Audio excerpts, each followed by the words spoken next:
Hello and welcome back to Let's Play Wrath of the Righteous with me, Break. Let's speak to Irabeth. Irabeth rubs her red and tired eyes. Any success?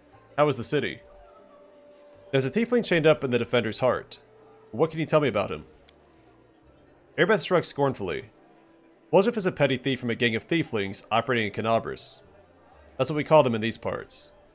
They tried to rob a vendor of magical items recently. Unfortunately, we apprehended only one of them, and the rest managed to escape. We have nowhere else to keep him apart from the defender's heart, but that's hardly a prison. Woljif knows it too. He's been begging us for days to let him go free, or have someone vouch for him. He's already asked you to put in a good word for him, hasn't he? Irabeth squints at you thoughtfully, then shrugs. If you want to recruit Woljif and put him to good use, go ahead and take him off our guard's hands. We can ill afford to let a soldier spend their days watching over a middling thief. I hope the tiefling proves useful, should you decide to take him along. What is our main objective? You heard what that demon said. They're going to desecrate the Wardstone and blow up the whole barrier around the World Wound. That would be an even worse disaster than the World Wound's expansion before the Second Crusade. Not only Canabras, but every city with the Wardstone will be destroyed, including the capital. We can't allow that, no matter what. We will retake it, even destroy it if we must. Iomede's gift must not become a weapon of the Abyss. Now these Wardstones, what are they? They are our greatest treasure, the shield given to us by Iomede herself, and placed in Canabras and other Mendevian cities and fortresses by her herald. The chain of Wardstones forms a protective barrier that stops the expansion of the World Wound, and keeps the demons from moving beyond its borders. I shudder to think what will happen if that barrier falls. Allow me to ask a few personal questions. Frowning a little, Irabeth nods. Please, but I must warn you, there are some things I don't have the right to discuss. Where are you from? I was born in Canabras. I grew up on a farm just outside it, but my way back home lay at the end of a long and winding road. It took me years of traveling through foreign lands before I came to be where I've always belonged. How did you become a paladin? A bitter smile appears on the half-orc's face. I don't much like to remember it. Believe it or not, the story of how I became a paladin is also the story of how I failed to become a knight. My parents were crusaders. May their souls stand together in Iomede's celestial army. When I was born, they retired from the war and started preparing me to continue their legacy. But my father was an orc. You'd be pressed to find a calmer, wiser, and more pious servant of the goddess than he. But still, all his life he was dogged by sideways looks and whispers. When I grew older and it was time for me to serve, I decided, anywhere but Canabras. That was where my father had served loyally, and his only reward had been injustice. Besides the witch hunters, led by the Honorable Prelate Holrun, stalked the city with a heavy hand. Who knows what they'd have done to a strange girl with green skin. Instead I went to... A smirk that looks more like a painful grimace crosses her face. You can laugh if you want, but I was young and foolish. I chose Lastwall of all places. You can imagine how well I was accepted in a country that's been battling the orcs of Velxin since its foundation. There are many there like me, but we're all treated as second-class citizens. To the locals, my green skin was worse than leper scabs. Even my brothers in faith kept their distance. I took my vows, and the goddess granted me the powers of a paladin, but even then, not a single order would accept me into their ranks. I spent another 6 months knocking on doors before I realized a simple truth. I serve Iomede, not these people. I don't have to prostrate myself before them. So I left, as a paladin, but not a knight. It's probably hard for you as a human to imagine what it's like, when the very color of your skin and the fangs in your mouth make most people in the street turn on their heel to avoid you. I mean no offense, of course. How did you come to join a knightly order? I left Lastwall and went traveling. The goddess guided me. My path led me to where atrocities were happening. Often fought in exchange for gold, but never for unworthy aims, of course. I wandered the river kingdoms for a few years, killing monsters and tracking down criminals. Sometimes I thought I was just wasting time, that my true place was in Canabras, but I pushed those thoughts away. I didn't even want to think about going back. But in the end, divine providence had brought me to my senses. It happened in Timon. I was tracking a gang of bandits, which my employer suspected was a cover for Razmiran spies. I managed to find their lair, but inside I found something far more dangerous than spies: an unholy temple to Zon Kuthon. When I broke in there, the cultists were about to sacrifice someone, the person who was destined to become my wife, Anevia, but that's another story. After I cut down the cultists, I examined their papers and couldn't believe my eyes. A network of evil cults had spread through all of Avestan, including Mendev. Worse, the documents clearly showed that their allies, the Templars of the Ivory Labyrinth, had infested my native Canabras, and were even among the ranks of the Paladins. After that, delaying my homecoming would be a tantamount to desertion. Luckily, I was no longer alone.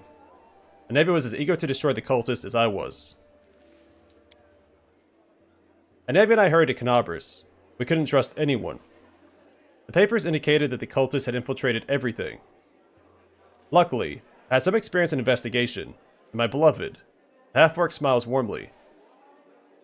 She knew her way around working locks, hailing people, and trading information with the city's bottom feeders. Soon we defeated, alas, not the whole Hydra, but a few of its heads. You know who turned out to be the leader of the cultists? The commander of the Eagle Watch. Can you imagine?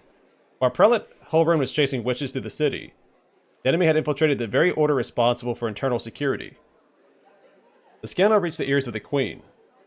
At first she planned to disband the Order of Disgrace, but then she offered its command to me, and put its salvation in my hands. Of course, there was one small catch. I wasn't a knight. But I was made commander just the same, skipping the usual progression through the ranks. So what I don't understand is why Holrun kept his position as, I guess, head of the defense of the city after this. It's possible he wasn't in that position yet when all this transpired.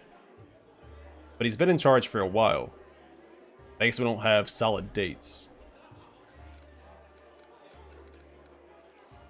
How did the people of Canabras feel about your background? They tolerated it surprisingly well. I shouldn't have been so wary. Crusaders don't tend to be prejudiced, as a rule. After all, heroes from all over the world, even from other continents, come here to fight the demons.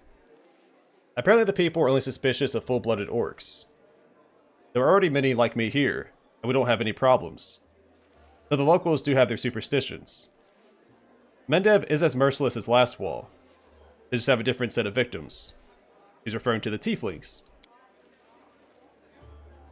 I kept seeing those same sideways looks and scowls, hearing the familiar whispers. But where once they used to whisper behind my back and point at me, now they whisper in my ear and point at someone else. It's so strange to be on the other side of humiliation, wipe the spit from your face, and suddenly be invited to change position and spit at someone else. You must have figured out by now that I'm talking about tieflings.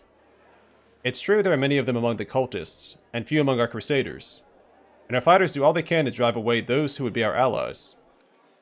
People shun them, call them a Relu spawn or worse, as if they chose to be born like that. I believe it's quite a feat to rise against the call of one's blood and join the forces of good. Still, most only see them as the enemy. I once saw a knight bleeding to death because he wouldn't let a tiefling priest touch his wound. Alas, I haven't been able to change this in all my time in Canabras. Tell me about Anevia. We met in Timon as I was wandering aimlessly from one ordeal to another. We returned to Canabras together to expose the Templars of the Ivory Labyrinth. The day the Queen knighted me was the second happiest day of my life. The first was the day of our wedding. But Anevia isn't just my beloved. She's my staunchest ally. We share every victory and defeat. The best of me is alive thanks to her. Thank you for saving her back then, the day Canabras fell. Before her return, the only thing giving me the strength to protect the Defender's heart was hope that I'd see her again. We are in your debt. Thank you for your answers. Irabeth nods without saying a word. Tell me about the Eagle Watch. It was a small order, created to fight not only demons, but also the enemy within. To maintain the purity of the Paladin ranks, prevent heresy, and identify spies. And it failed miserably at that. The Templars of the Ivory Labyrinth infiltrated it and formed their nest within its ranks. After the Queen entrusted me with leading the Order, Anav and I practically built it from scratch. We got rid of dead weight, people who weren't committed. We organized ways to transmit messages and orders safely. We introduced reliable ciphers. We found tacit allies around the city, from Crusader orders to street beggars. This was my personal crusade, to purge the city of the Templars who had infested it. And I thought I was winning. I could feel it. We were so close to driving the cultists out of Canabras, but Irabeth frowns. It's hard to admit, but those successes didn't count for much once the demons entered the city.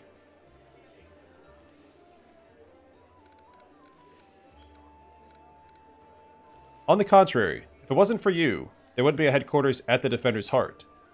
The cultists would have served up the city on a platter to the demons. The lines on Irabeth's forehead soften. Yes, that's true. It's a good thing we achieved something. Thank you. I have to go. Go. May Abede keep you safe. I'm gone. Alright, let's go recruit Woljif. So I know there's people that get turned off by all the writing in games like this, but the way I see it is every conversation with every NPC is a little quest or a little adventure in of itself. And of course, all of them come together to create the whole that is the entire experience in the game. Well, Chief, what do you got for me? But of course, I have a more romanticized view of things like that, so... Woljif is sitting in the same place, with his tail impatiently batting the floor. I talked to Irabeth, and I've decided to make you a part of my troop. We'll see how it goes. Ha! You must be a smooth talker. Come on, Delvin, get these bracelets of yours off me. I'm going free. Woljif leaps to his feet and gleefully rubs his hands. You're sure to regret this. This tiefling will fleece you for everything you've got. Mark my words. You're a bitter little man, Delvin. Petty and mean. You can't even be happy for me, can you? I pity you. I'll leave you alone with your sad little soul. So long. And now, Chief, straight down to business. You see, I'm one of those guys that people around here call thieflings. We just call ourselves the family.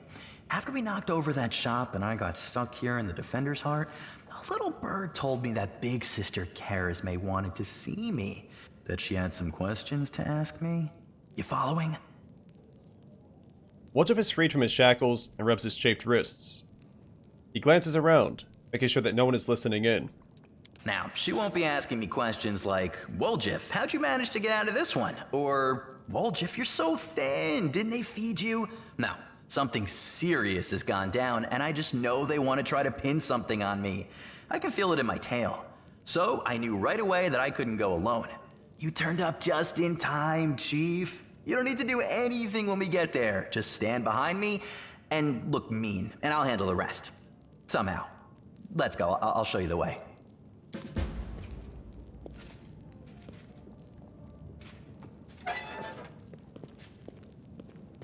Alright, we just recruited one of my favorite companions in the game. We do it my way.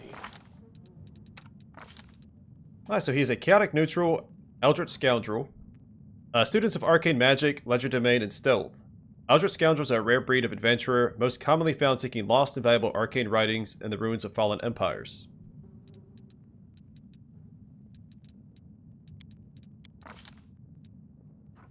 He's a tiefling, of course. Although many tieflings follow the general model of the tiefling, many more do not. Those of different lineages may evince dramatically different manifestations of their heritage, both in appearance and in ability. Tieflings of uncertain heritage have a +2 racial bonus to dexterity and intelligence, a -2 penalty to charisma, and a +2 racial bonus on persuasion when used for bluff and stealth checks. They can use a resist energy spell once per day. They do not suffer a penalty to their charisma if they have levels in Sorcerer or Eldritch Scion of an Abyssal or Infernal bloodline. He has the same background as Sela, the Pickpocket. A Pickpocket adds Trickery and Stealth to the list of her class skills. She also gains a +2 bonus on initiative rolls, which is really good for a caster class like this, or at least kind of caster class. He's not a full caster, more of a Gish build. He worships Callistria. Callistria, also known as the Sabered Sting, the Unquenchable Fire, is the goddess of lust and revenge who takes on many faces and guises. She's held in especially high regard by elves, who often identify with her mercurial moods and changeable nature. A fondness for wasps has earned this vengeful deity the title of the Sabered Sting. Such creatures live on after harming their enemies, a trait Callistra's followers hope to emulate when pursuing their goals. Her domains are chaos, charm, knowledge, luck, and trickery, and favored weapon is the rapier. His first feat is 2-weapon fighting. Benefit: your penalties on attack rolls for fighting with 2 weapons are reduced. The penalty for your primary hand lessens by 2, and the one for your offhand lessens by 6. Normal: if you want a second weapon in your offhand, you can get 1 extra attack per round with that weapon. When fighting in this way, you suffer a -6 penalty with your regular attack or attacks with your primary hand, and a -10 penalty on the attack with your offhand. If your offhand weapon is light, the penalties are reduced by 2 each. An unarmed strike is always considered light. And double slice: the offhand weapon while dual-wielding strikes with greater power. Benefit: add your strength bonus to damage rolls made with your offhand weapon. Normal: you normally add only half of your strength modifier to damage rolls made with a weapon wielded in your offhand. And weapon finesse: with a light weapon, elven curved blade, estoc, or rapier made for a creature of your size category, you may use your dexterity modifier instead of your strength modifier on attack rolls, but not damage rolls. Trap finding: a rogue adds half her level on perception checks. Cantrips: Eldritch Scoundrels can cast a number of cantrips or 0-level spells. These spells are cast like any other spell, but they are not expended when cast and may be used again. Eldritch Scoundrel: rogues are proficient with all simple weapons, plus the rapier, short sword, and short bow. An Eldritch Scoundrel is not proficient with any armor or shields.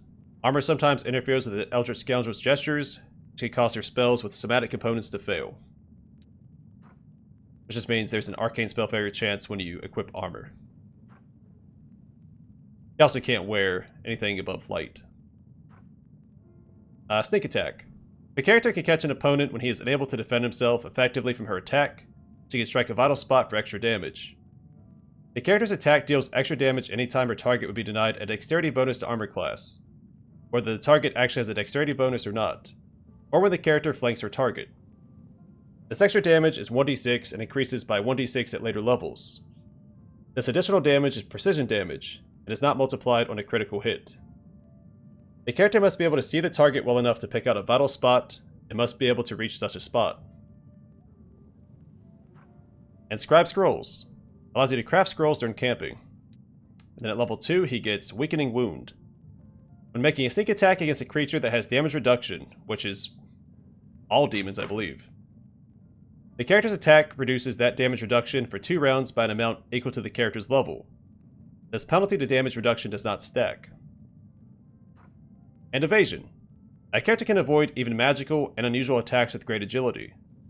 The character makes a successful reflex saving throw against an attack that normally deals half damage on a successful save. He instead takes no damage. A helpless character does not gain the benefit of evasion. Then he gets another sneak attack die here, so that's 2d6 total, then it goes to 3d6, 4d6, so on and so forth. Danger Sense: at 3rd level, a rogue gains a +1 bonus on reflex saves to avoid traps, and a +1 dodge bonus to armor class against attacks made by traps. These bonuses increase by 1 every 3 rogue levels thereafter, to a maximum of +6 at 18th level. And Finesse Training Dagger: whenever the rogue makes a successful melee attack with a dagger, she adds her dexterity modifier instead of her strength modifier to the damage roll. If any effect would prevent the rogue from adding her strength modifier to the damage roll, she does not add her dexterity modifier. So here, this makes it so that we use our dexterity to attack, and this makes it so that our dexterity does the damage instead of our strength. But only with daggers. We can't use a short sword, for instance.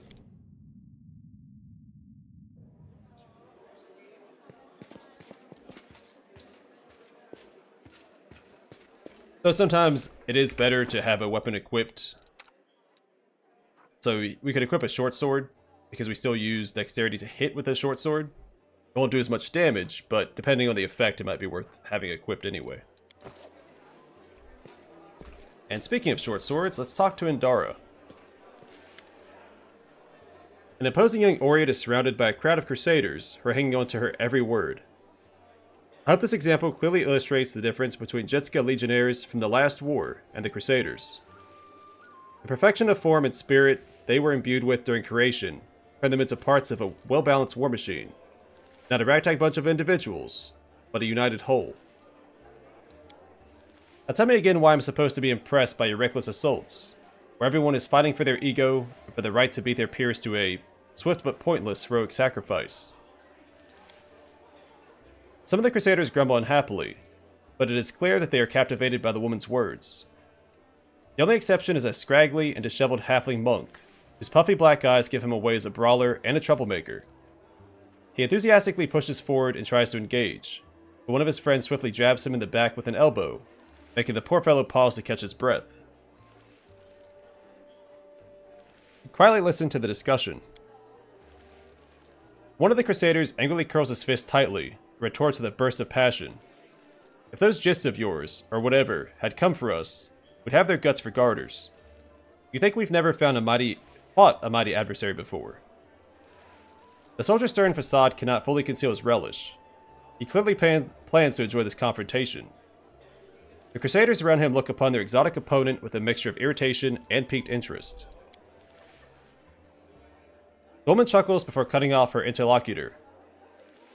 I'd love to see you storm a 60-foot tall walking castle shaped like a gigantic elephant that carries siege fortifications on its back. And I'll have you know these fortifications were defended by Jitskin priest craftsmen, armed with demon-bound war machines. They use the enemies you cannot defeat as mindless weapons.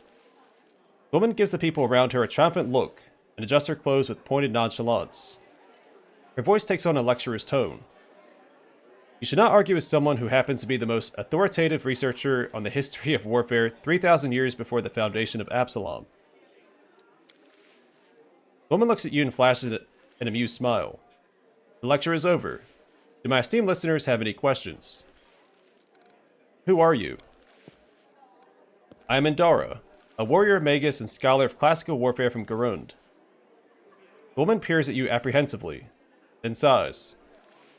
I admit that I'm mildly offended by the fact that my name is entirely unfamiliar to you, but I'm willing to accept that this is due to Avastan's isolation from the sophisticated culture of the world at large. You've come a long way to be here. I like to think of myself as an inhabitant of Galarian, and I don't narrowly identify with any country in particular. Why did you come here? To witness a legendary war. The confrontation between denizens of a plane famous for its love of violence, and the Crusaders from every continent, united by the common goal of defending their home. An epic struggle of colossal proportions that hasn't been particularly epic so far, truth be told. The monk with the black eye grins and mutters under his breath. Maybe she just can't see it from here. The view will get way more epic if she stops hiding among us and takes a walk outside. The woman smirks contemptuously. She does not deem the monk's words worthy of comment.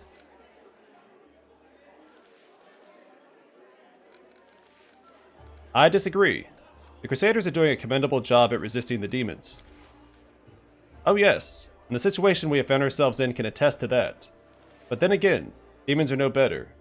Their preferred strategy also involves brute strength, mindless assault, and unfounded confidence in their superiority. Why don't you join the Crusaders and show them how fighting should be done? No. I'm a historian, an analyst, a theorist. Do you know what these three words have in common?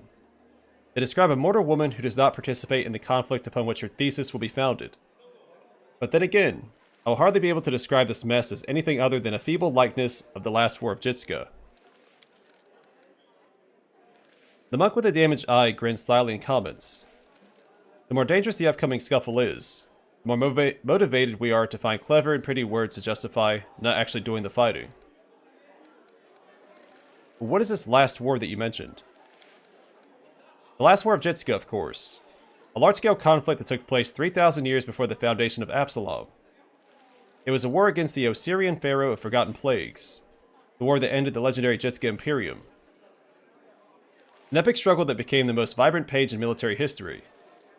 Alas, all conflicts that followed it were but a pale shadow, including the one I am witnessing here. Why do you find the last war of Jitska so inspiring? Imagine legions of golems imbued with extraplanar spirits marching into battle. Imagine flying cities that swoop out of the clouds, like terrifying monstrous birds of prey, drop forces on top of enemy castles. Picture gigantic mechanisms powered by captive and very angry demons and devils. Imagine standing in the warpath of walking citadels, or having to cover your ears to block out the sound of cannons loaded with shrieking elementals. Finally, imagine the ultimate weapon that defeated the Jitska, the deadly night plague. This affliction was an attack dog, a trained epidemic, a tamed pestilence, striking only those who its master wanted to kill. Imagine all these terrors and understand that no flight of fancy can even come close to the horror of the nightmares that they made real. How do you know so much about Jitska's last war? I can say without false modesty that there is no more authoritative researcher in Golarion when it comes to the history of warfare 3,000 years before the foundation of Absalom. I've dedicated my whole life to this subject. I've personally visited old battlefields and studied the most mysterious and forbidden archives containing chronicles of ancient wars, sometimes risking my life in the process. I saw Fallen Sky City of the Shori Empire with my own eyes. I ripped out the control crystal from an exterminator-class combat golem that guarded a Jitska laboratory with my own hands. These fingers held the glass flask that the servants of Pharaoh of Forgotten Plagues used to create the first generation of pestilence that devastated the Jitska Imperium. How do I know so much? I saw and touched everything I'm telling you about. You're wrong to treat the Crusaders with such disdain. Allow me to explain. A debate? Oh. I'll be happy to prove that the current conflict can't hold a candle to the last war of Jitska. Very well. The last war of Jitska was waged using a significantly greater number of troops. Both sides actively relied on reinforcements from allied planes, and their strategic planning was perfected through no fewer than 7 rounds of intensive design. None of the above applies to this war of yours. Compared to the Jitska, we are but stone club-wielding kobolds. I'd like to conclude my thesis with a few words of wise counsel from Dagon, an advisor to the Pharaoh of Forgotten Plagues. I doubt you will comprehend the true genius of his statement, but here it is nevertheless. A gadfly sees the ox pays no heed to the gadfly, but crimson fever takes them both.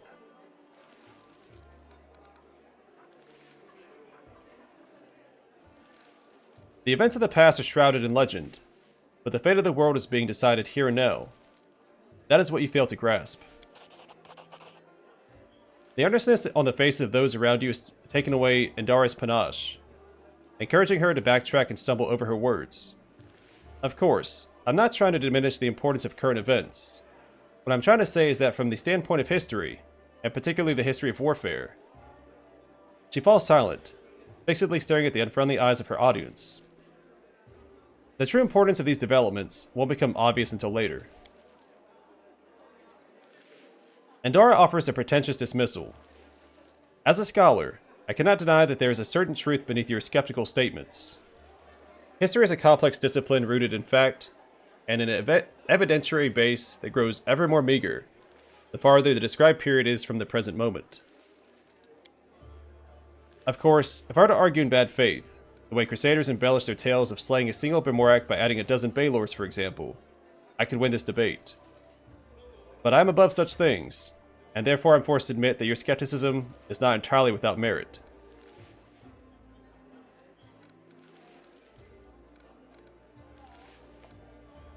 Have you changed your mind about joining the Crusaders? I don't see the point. You Crusaders appear to be quite confident in your skills.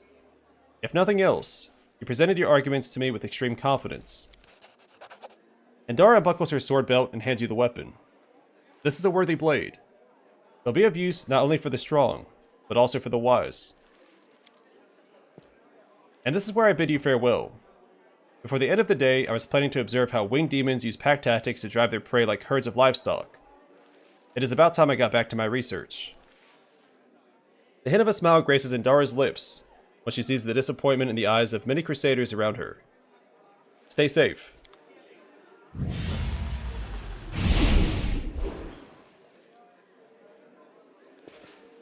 Glad to see that Sunshine was engaged in that conversation as well.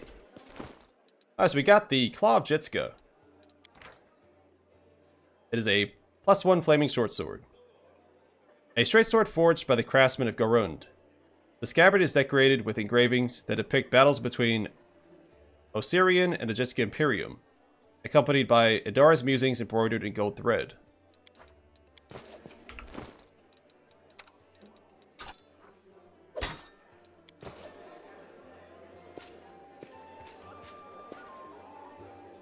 Alright, Woljif. Woljif gives you a friendly wave. Hey, Chief. Want to talk? I want to know more about you. How much is more? Are your family tieflings too? My family. It's an interesting story, actually, but I don't tell it to just anyone. My father and mother had a bakery. Their life was great, but the gods never blessed them with any children. One day my mother went to the river to wash some clothes and saw a basket floating downstream. Inside the basket was a baby, adorable and chubby and fast asleep. It was yours truly. In my hand was a note spritzed with expensive perfume that said, "Take care of my little angel." My mother brought me home, and she said my father realized right away that I was heaven sent. They raised me as their own. When I turned 15, my mother showed me my baby blanket. It was embroidered with the coat of arms of an unknown kingdom, all in gold thread. Ever since then, I've been looking for my real parents. But it's not easy. Traveling takes money. So if you have a few gold coins, I'll pay you back as soon as I find my real family. I give you my word. That doesn't sound very believable. Seriously? Usually everyone just believes everything I say. People love stories like that. You know, a cute baby, a basket, a blanket. What's not to love? They look at me differently, so I'm worth more just because the sheets I spit up on might have had a fancy coat of arms on them. Woljif laughs bitterly. If I really was a prince, I wouldn't be sitting around here, I can tell you that much. I'd have already gone to take what was rightfully mine.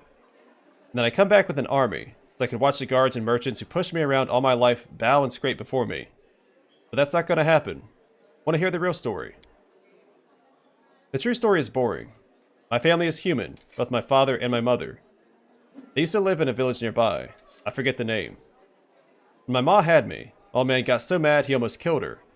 Pinned her to the wall and started asking questions, like why his son had horns and a tail. Well, my ma told him that her mother, my grandma, used to fool around with a demon.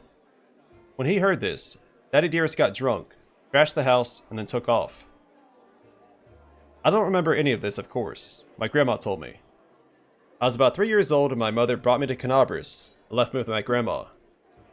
She said to her, "You and your demon have ruined my life. Now you handle him." Then she left. I haven't seen her or my dad since. She did leave a blanket though. That part was true. My grandma burned it because it was infested with lice. It wasn't even good enough to use as a rag. I find it hard to believe that Woljif's grandma was able to live in Canabris after fooling around with the demon. Now it's possible she fooled around with the demon before moving to Canabris. But I guess it's not impossible, because cultists are rampant in the city. It just seems unlikely. Especially since other people know that the grandma had fooled around with the demon. You think after all that, my grandmother saw the light, felt rightly ashamed and kissed my horns. I wish. Woljif grins nastily, his yellow eyes flashing. People used to give her trouble for fooling around with the demon. She wasn't welcome anywhere, so she got angry. Normal kids get bedtime stories, see? But the only tales I got told were how my dad was worthless, my mom was a slut, and I was a demon spawn that no one cared about. She only kept me so I could help around the house and steal things when she needed. So that's the truth. Alright, we just read all that. How did you become a tiefling? Woljif grins happily. I already was a tiefling, and life made me a thief. I've been in this business since I was a kid. My grandma used to say, if you don't work, you don't eat. And she gave me as an apprentice to, I don't know if it's Iger or Eager, a tiefling neighbor of ours. He was a cunning old geezer. He knew how to take a purse off somebody's belt, how to cut open bags undetected, even do some magic. I used to climb through basement windows and open doors from the inside while I was still small enough. And when I grew and stopped fitting through the windows, I decided I was done with my education. I repaid my grandma for everything she'd done for me, which was absolutely nothing. Why would I feed her if she wasn't bringing me any money? If you don't work, you don't eat. So I took off. I got bored of my teacher too. When I as much as hinted at leaving, he said I owed him for my education. So I just nodded, and then I joined the Owlbears, the gang that ran our district, and told them that Eager was working their territory. I don't know what happened to him, but I stayed with the Owlbears. Then their leader started giving me the cold shoulder. I did steal from him, but never that much. So I had to rat them out to the guards. Then I joined the Golden Hands, which was a good time. Rich pickings. I would have stayed with the Golden Hands. The Northmen promised me a bigger cut if I told them where the Golden Hands kept their loot. I'm no fool, of course, so I told them. After that, I only had one option, to join the Northmen. And then the family came. At first, no one took them seriously, calling them thieflings and all that, but I felt it right away. They had power behind them, and they had more money. I'm always on the winner's side, Chief. That's why I joined the thieflings. And right on time. Some thugs came from the capital and made the Northmen leave. The ones who survived are in the family now too. Tell me about the thieflings. Alright, I won't tell you everything, mind, but I can tell you a little. The thieflings are Mendevian thieves. The gang was started in Mendev's capital by someone or other, and soon after they had spread all over Galarian. They're also called the family. You know why? Because us tieflings are easy to spot. Wherever we go, guards always hassle us asking, "Are you lost or something, Hornhead?" We usually say we're visiting family. If they say, "Oh yeah? Who?" Give him the name of a local tiefling, who confirms everything, even if he's never seen you before in his life. That's why we're all brothers and sisters. There are rules. Who does what, who gets what cut. I won't say it's a lot. They make it worth your while. They'll even heal you if you take an arrow. But the biggest no-no is this. You don't steal from the family. If you don't contribute to the shared pot, you'll get the cold shoulder. You'll be treated like family no more. And then everyone will hear that you went to visit some relatives who have a farm someplace. My best guess?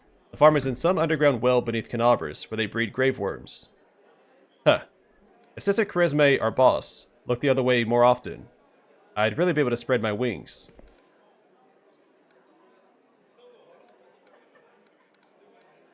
Stealing from someone you call a sister, that's low. Birds fly low before a storm. I'm just surviving as best I can. Woljif fixes you with a look. Imagine the situation, Chief. You're 7 years old.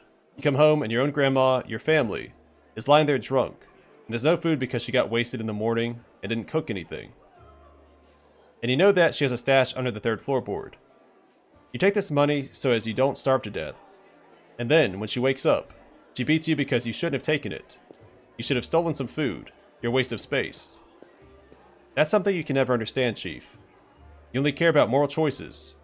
You always know what's right and what's wrong. Brother, sister, grandma, mother. In real life, they're just words. What do you think of Canabras? It used to be such a hole. Then the Crusaders and refugees came here, and things started looking up. Although it depends on who you ask, I suppose. Which is better steer clear of here, because Iomede's followers are ferocious. Especially Holrun Shapuk, the local inquisitor. He's a tough old goat. I didn't see it myself, but a servant girl at the tavern told me that her second cousin's son from his 3rd wife is a paladin. He said that Holrun takes an unsheathed sword with him even to the privy, and when he sleeps, he puts it on the pillow next to him. And when he's in his cups, he strokes the blade and whispers sweetly to it. You're my one true friend. You're the only one I can rely on. Irabeth's given us a hard time too. You as much as look at some nice little bauble, and before you can think of taking it, before your fingers even twitch, she's coming for you, with her nostrils flaring and her fangs glinting. Scary woman. But even she's better than Sister Charisme, our boss here in Canabras. By our, I mean the thieflings, boss. If you get caught by Irabeth, it's all out in the open. You go to prison or you end up as worm food. But if you step on Charisme's toes, poof, you're gone. Just like that. No one ever sees you again.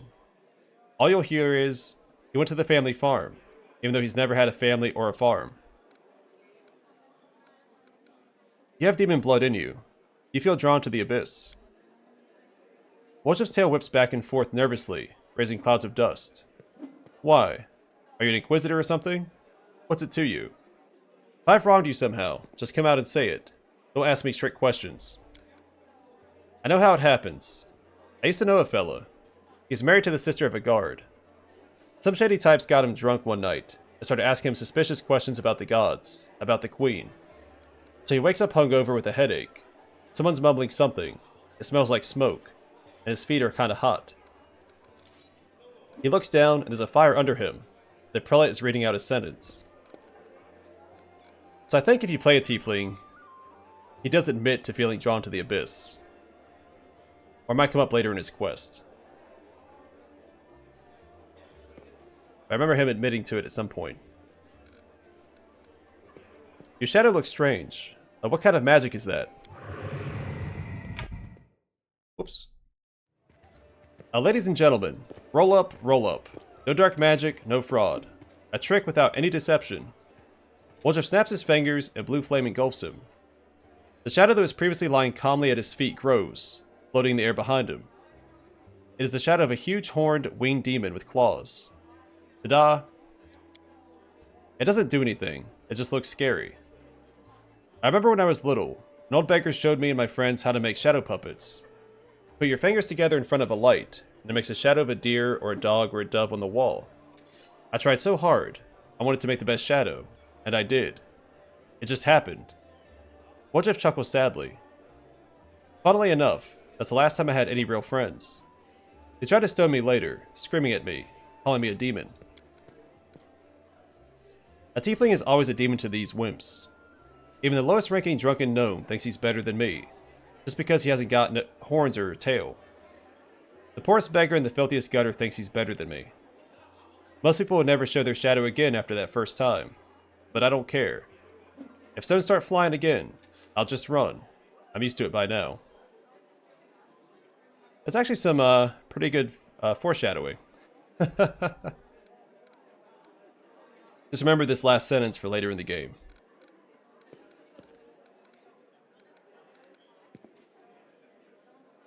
It's a harmless illusion. Oh no, I'm not going to say that. Yeah. Looks formidable. I like it. Especially since I'm going for an intimidation build. Woljif chuckles pleased. What about the blue fire? That's my favorite part. And it doesn't burn at all. If I had a coin for every time I've caught a beating for my little show here, I'd already be proposing to Galfrey. But still, I don't want to give up something so beautiful. Alright, enough. I want to ask about something else. Go ahead, Chief. Alright, what'd I say? I have to go. Let's talk later. Woljif shrugs. Whatever. You're free to do as you please. I'm off. Yeah, I really like Woljif. So we've got Woljif and Lan, and we'll get the other companion I really like a little later on. Alright, I'm going to call it here. Next time we have technically just one more person to talk to before we can leave. Then we can go do Woljif's quest. I guess it is actually two. A golem and the blacksmith. But that shouldn't take long, so we should be able to leave the Defender's Heart next time and begin questing around Canavers. But for now, thanks for watching. Hope to see you guys in the next one.